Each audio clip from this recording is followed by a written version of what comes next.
Welcome to Plain Talk Politics. I'm Jeanne, and I'm here today with Gwen Wilkins, who is a candidate for first vice chair of the North Carolina Democratic Party. I'd like to thank our sponsors, former State Senator Doug Berger, as well as Ray Livesey and WNCR-TV. Thank you for being here, Gwen. Thank you, Jeanne, for having me. I'd like for you first just to let everyone know we have SEC members and Democrats statewide who will be watching this. Just tell them a little bit about yourself. Well, as you know, I'm the current first vice chair of the North Carolina Democratic Party. I've been a precinct chair, a county chair, chair of the 1st Congressional District, which is home to 23 of North Carolina's 100 counties. I've sat on a utility review board. I've been a PTA president, a district PTA president with the North Carolina Congress of Parents and Teachers. I've just always served in a capacity to help those who could not help themselves. I've been very active in the party, and I was tasked when I first took over as first vice chair to go into counties, connecting with our grassroots people and our party activists, and I want to continue that for another 2 years. Great. Well, we've got a few questions. We're going to start off with the Supreme Court decision on Citizens United. How do you think that changes the role of the party, if you think it does?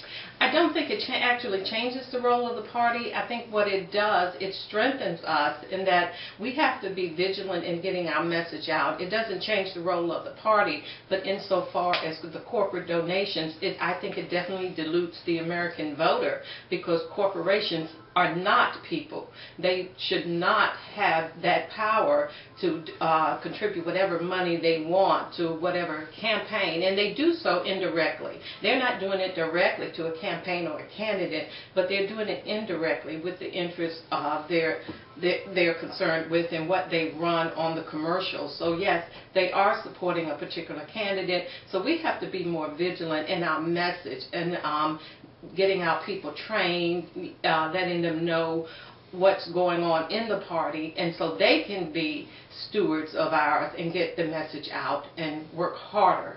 Well, and as you know, in 2010, Democrats lost control of the North Carolina General Assembly, and there's redistricting in place. What do you think the role is of the party, and what would you do to help recruit candidates? I think we need to go out. I think we need to keep a running list of viable Democrats in each county across the 100 counties, of those who have contact with our people, those who believe in democratic values.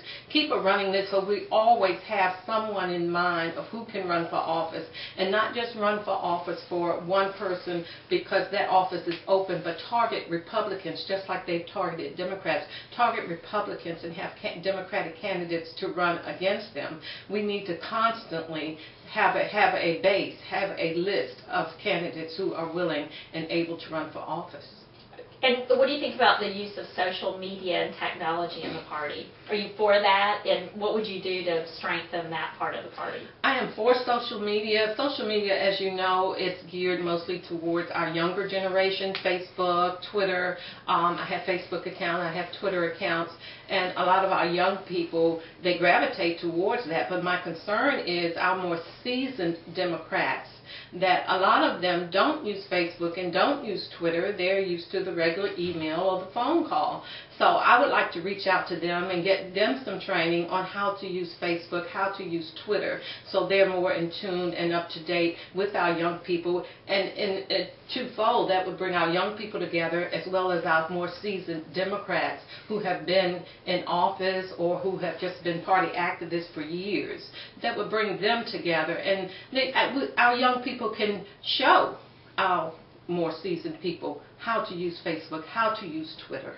Great. And as you know, there's 30 counties now out of 100 where Democrats and Republicans are outnumbered in registrations by the unaffiliated. So certainly the Democratic Party wants a new member. So what would you do to help recruit new registrations in the Democratic Party? Go into enemy territory. I have always said, yes, we have to get our vote out. We always look at who voted the last election, who voted Democrat. We get those people out, make sure we get them to the polls. But we also have to identify those that did not vote Democrat, particularly the unaffiliates who did not vote Democrat.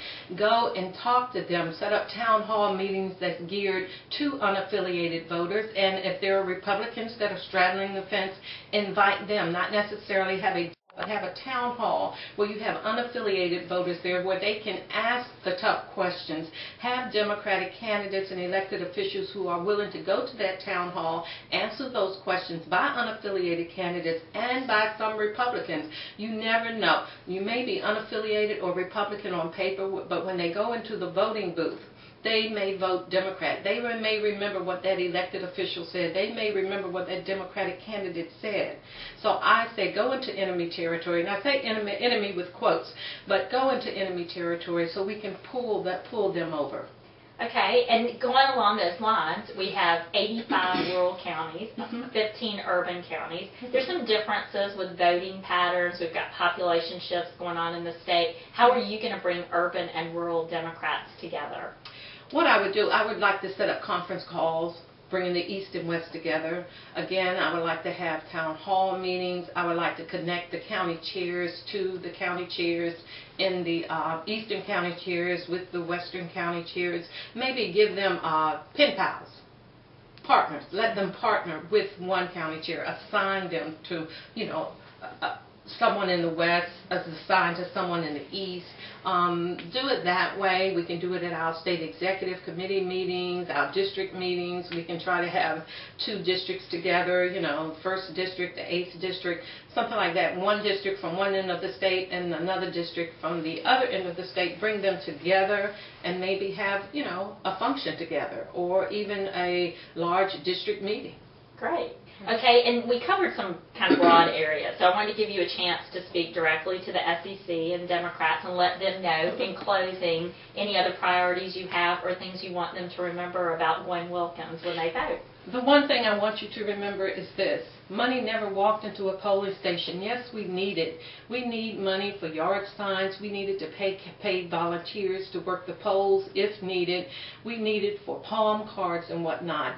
But understand, if 90% of the SEC would be excluded if they were only judged by what they donated to the party financially, what they donated to a candidate or elected official financially. That would exclude 90% of you. So I ask for your vote. I have always been there for you. There was not a telephone call I did not return, a text message or email I did not answer. When someone called, I was there. And I want to continue doing that. I want to reach out to you all in the counties to empower you, to help train you, to give you the tools you need so that we can win back the General Assembly. Yes, it will be a while. We lost the General Assembly in November of 2010. That was before any of us took office. We took office in January of 2011. I want to serve another 2 terms to finish connecting with the grassroots, to empower you all to move this party forward. Together we can do that. Thank you. Thank you, Gwen. Thank you, Jeanne. And after a break, we'll be back and have our next candidate.